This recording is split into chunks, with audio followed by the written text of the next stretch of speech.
dans l'Union européenne. Merci. Christian Hutin. Oui, merci Monsieur le Président.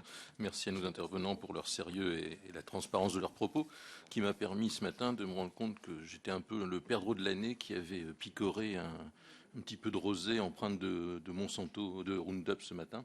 Je m'explique. 3 études, d'après ce que j'ai compris. Une qui a le mérite de l'alerte. Les 2 autres, dont vous me dites qu'elles sont faibles. On parle de 20 rats, de 10 rats, on parle de 20 millions d'euros.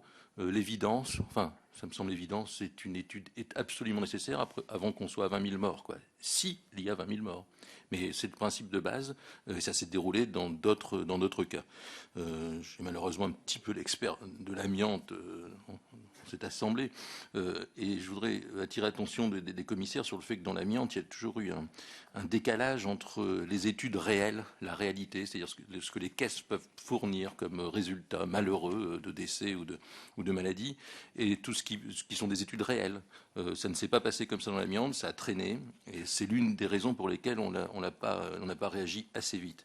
Dans le monde agricole, qui est parfois plus secret, plus modéré, je voudrais avoir une idée de ce que vous pensez par rapport aux remontées de ce que peuvent être les éventuelles maladies qui ont probablement déjà été détectées, qui existent déjà. Est-ce qu'il y a des études, des statistiques, une épidémiologie? Ça me semble quelque chose d'essentiel. L'expérience de l'amiante, il y a 25 ans,